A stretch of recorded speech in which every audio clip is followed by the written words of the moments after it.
Então, bora lá começar com o poder da pelvis vital. Essa é uma aula para você entender um pouquinho por que o nome pelvis vital, quais são os benefícios e também deixar muito claro aqui quais são os nossos objetivos dessas práticas de alquimia sexual, que é uma sequência para ativar o poder da sua pelvis vital. Então, a primeira informação que você precisa compreender, sentir e reverberar é entender que todos nós veio de um útero. E o berço da humanidade é sim a pelvis de uma mulher ou das pessoas que se identificam, como ou das pessoas que têm um útero e uma vulva. E é importante que você entenda não só a função física, mas também a função nos campos mais sutis do que essa pelvis abarca. Então você precisa entender que a pelvis é um dos centros do nosso corpo de maior poder, porque além de ela ter toda uma informação, da suporte e sustentação para a parte superior do seu corpo, então ela vai impactar diretamente na sua saúde de uma maneira integral, tanto no seu sistema reprodutor, o seu ciclo menstrual, o seu sexual, com certeza, e até mesmo na forma como você vai no banheiro, para sua evacuação. Então, ela vai refletir nos principais órgãos vitais do nosso corpo, o nosso intestino, os nossos rins, o nosso fígado, o baço pâncreas, o coração, os pulmões, mas principalmente o útero, seus ovários, as trompas, a bexiga, a vulva, o canal vaginal, o seu cérvix, o períneo e o ânus. Então, ela, além de dar base, sustentação para a parte superior do seu corpo, ela também, tanto a estrutura óssea quanto muscular, ela vai ser responsável, então, pelos nossos movimentos, a nossa capacidade de andar, agachar, levantar, e uma série de outros movimentos que são essenciais então para a nossa mobilidade, para ir para a vida. Não é à toa que a pelvis, além de todo o sentido então da fertilidade, da reprodução, que eu gosto muito mais de falar criador, criação, do que necessariamente sistema reprodutor, porque eu não acredito que o nosso ciclo menstrual, assim como a nossa fertilidade, se restringe à nossa capacidade de ter filhos, mas toda essa mudança física, hormonal e da nossa psique e energética, que vai acontecendo ao longo das fases do ciclo e o quanto que isso reverbera na nossa sexualidade como um todo, na nossa relação com a gente, na nossa relação com o prazer e, acima de tudo, essa capacidade que a gente tem de nascer e renascer uma e outra vez, mais em contato com as nossas vontades, com os nossos desejos, com o nosso corpo e sentir. A pelvis, ela vem trazendo toda essa nuance da nossa ciclicidade. Quando eu falo fertilidade, é a capacidade da gente também, junto com a nossa pelvis, o nosso ciclo menstrual, se conceber, gestar, se autoparir, assim como colocar no mundo os nossos projetos, sonhos e vontades. E é muito engraçado como, então, não só a estrutura física, ela vai refletir muito nessa simbologia energética, emocional e do nosso próprio inconsciente, de um movimento, de ação, de comportamento, das nossas sensações e dessas crenças do inconsciente com relação ao nosso corpo, com a nossa sensualidade, com o nosso feminino, e que está abarcando essa região.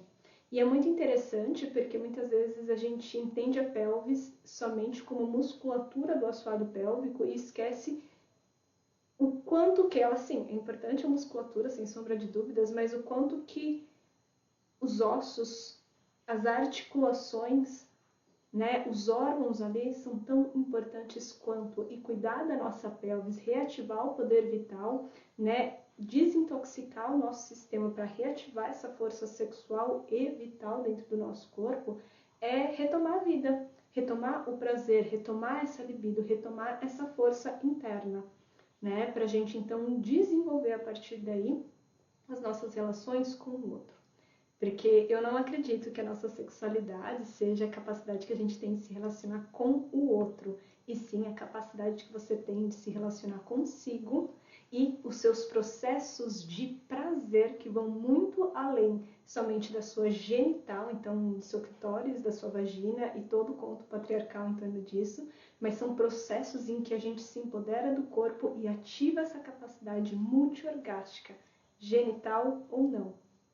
E isso a gente vai falar um pouquinho mais aqui, né, daqui a pouco. Então a gente precisa entender que a nossa pelve, então, ela vai abarcar toda a nossa capacidade cíclica e isso, então, vem trazendo, né, essa capacidade, então, da gente lunar, que aqui seria nosso período menstrual, nossa pré-ovulação, a nossa ovulação, o nosso período pré-menstrual, ela vem abarcando, então, mudanças muito importantes, que não são nem sempre sutis, mas que são mudanças hormonais, que vão estar, então, impactando diretamente, né, a nossa psique, o nosso emocional, a nossa energia de ir para a vida, nutrir o mundo, ou então a necessidade de se recolher. Inclusive, essas nuances, elas vêm abarcando muito, né, os nossos acessos ao inconsciente.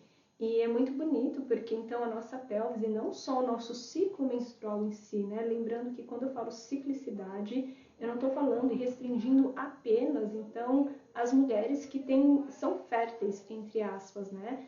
Mas eu venho falando dessa ciclicidade que vem desde o momento que a gente nasce até o último dia de vida, a última respiração sobre a face da Terra, porque vem falando sobre essas mudanças da fase da vida, de um corpo com útero, de todos os corpos, mas que é muito mais presente no nosso corpo. E quando a gente fala então de ciclo menstrual, a gente vem falando de todas essas mudanças e nuances que são um portal e uma bússola interna da nossa saúde física, da nossa saúde emocional, da nossa saúde mental.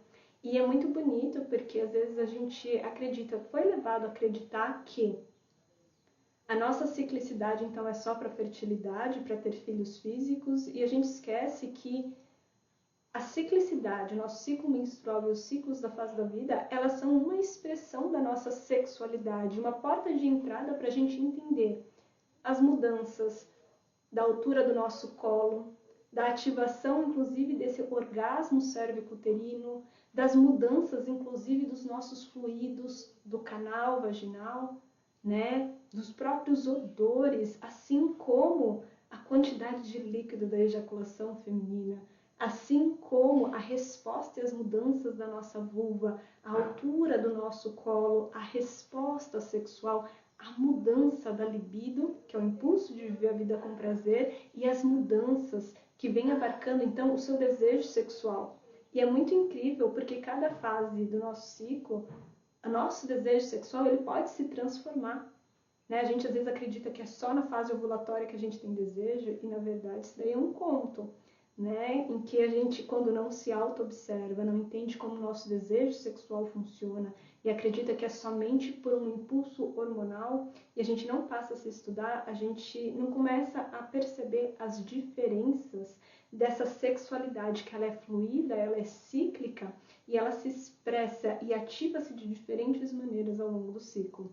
E é muito bonito, por exemplo, né? Normalmente essa fase pré-menstrual, onde para algumas mulheres é mais desafiador por conta da intensidade emocional, é uma fase de uma super porta de entrada para o nosso inconsciente, para tudo aquilo que a gente vem tendo dificuldade de processar ao longo do último ciclo. E ao mesmo tempo, essa porta de entrada para o nosso inconsciente, quando o nosso cognitivo ele não está tão alerta como nas outras fases do ciclo, quando então pela produção hormonal e também pela irrigação de sangue, que antes está muito mais no mental, e agora, quando a gente vai chegando na fase pré-menstrual e menstrual, a gente começa a descer muito mais sangue para as nossas genitais. Então é natural que a gente entre num ritmo mais lento de cognição. E aqui abre uma porta de entrada para vir à tona esses processos, né? Que é para nos alavancar, para nos mover e se regenerar. E é muito bonito porque, inclusive, o nosso próprio desejo sexual, normalmente aqui se encontra uma super porta de entrada para a gente identificar as nossas crenças, os nossos tabus, mas, acima de tudo, aquelas fantasias ocultas que a gente normalmente não se permite expressar e vivenciar.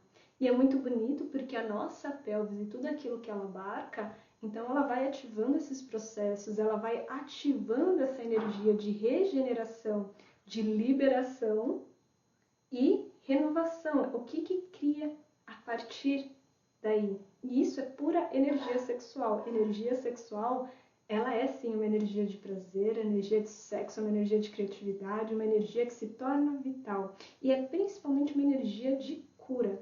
Afinal de contas, para você sentir o prazer, para você se entregar ao orgasmo e sentir toda essa potência contida no seu corpo, antes de mais nada você precisa aprender o quê? Morrer, liberar, se entregar.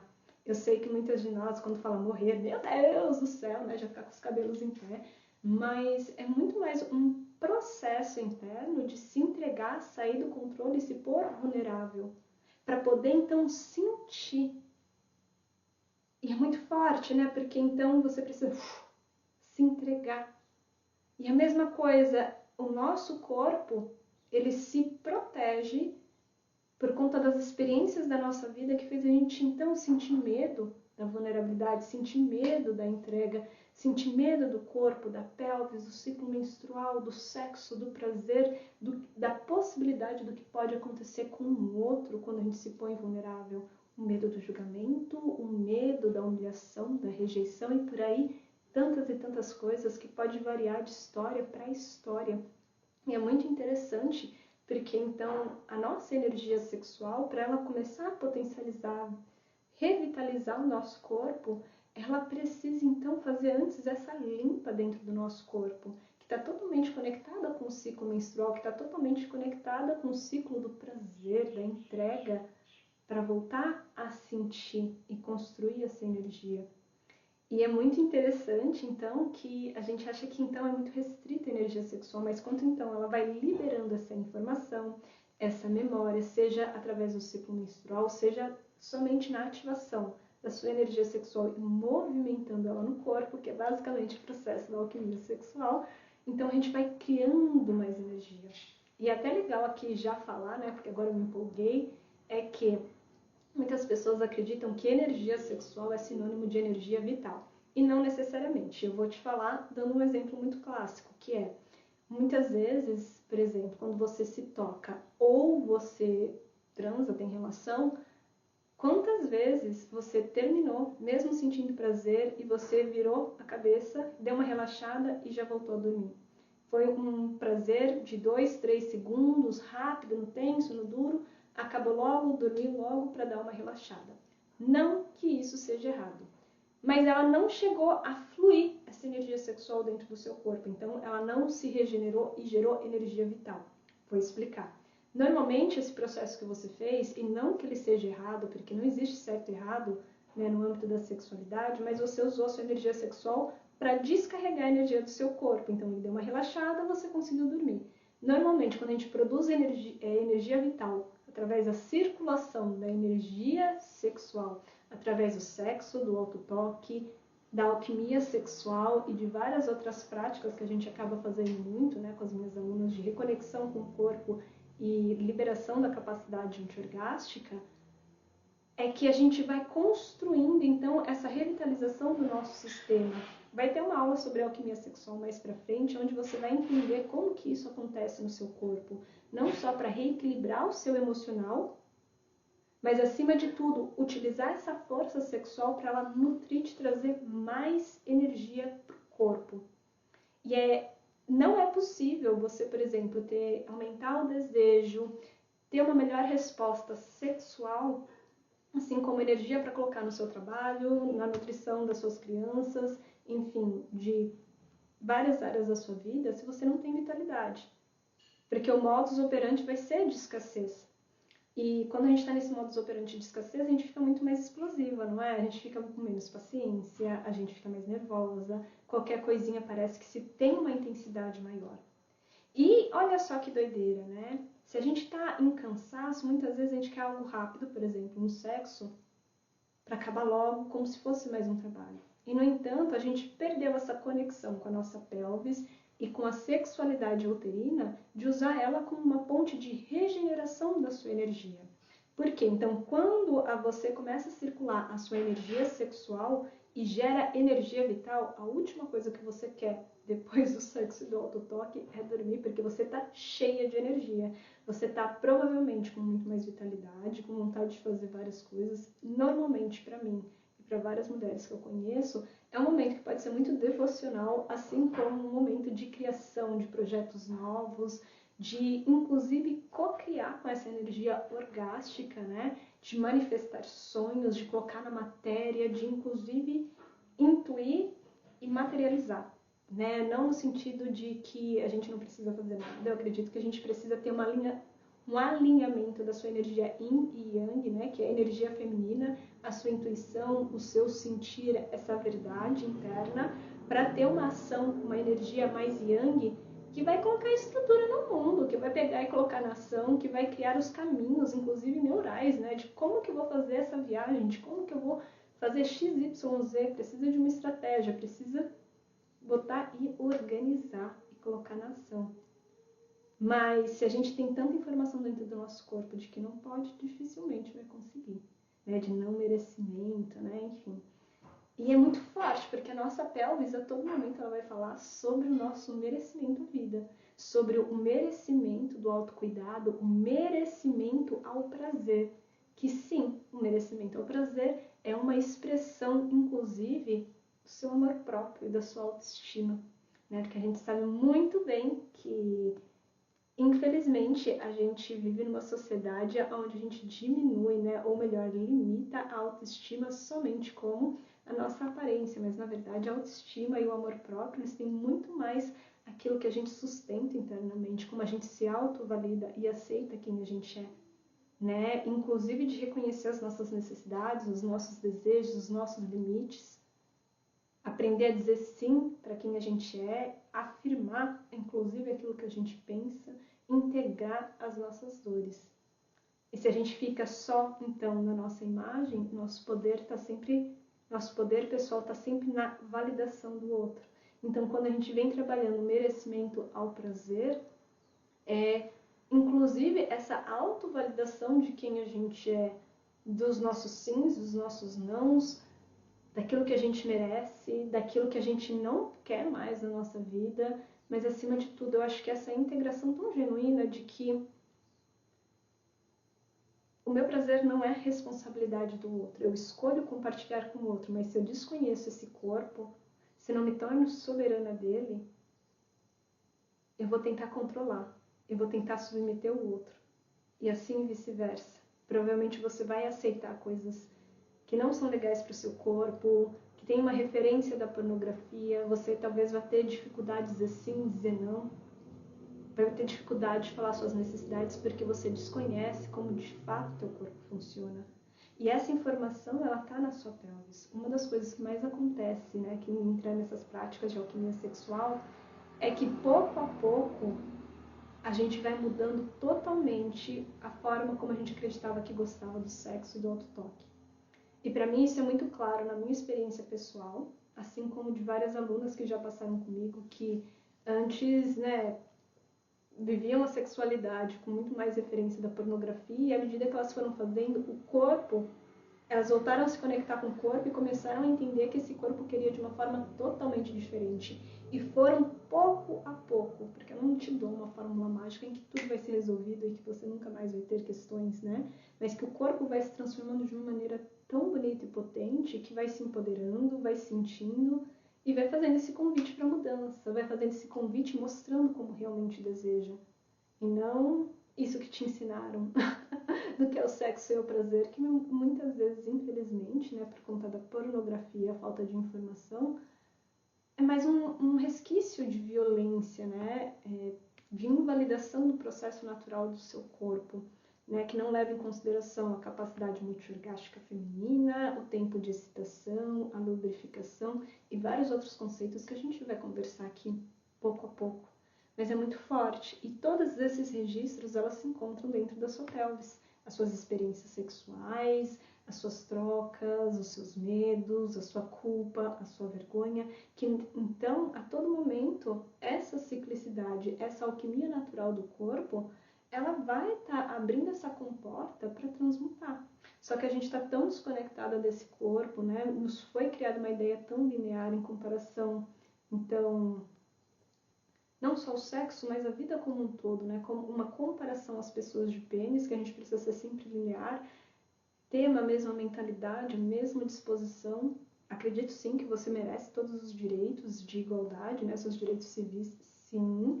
Mas eu venho falando aqui que o nosso corpo funciona de uma maneira diferente. Liberdade sexual e uma sexualidade bem vivida não é agir como eles, mas é entender como o teu corpo funciona, é entender o seu tempo, o seu ritmo, ter a informação necessária, mas inclusive desintoxicar esse corpo de, sinto muito te falar, de tanta merda que nos ensinaram ao longo da vida. Então, adentrar essa pelvis vital é também, né, liberar essas coraças, essas proteções, para voltar a redescobrir a sua sexualidade, voltar a se nutrir dessa sexualidade, transbordar para a vida quem você é. E para mim isso é incrível, é o meu processo basicamente, né? Então,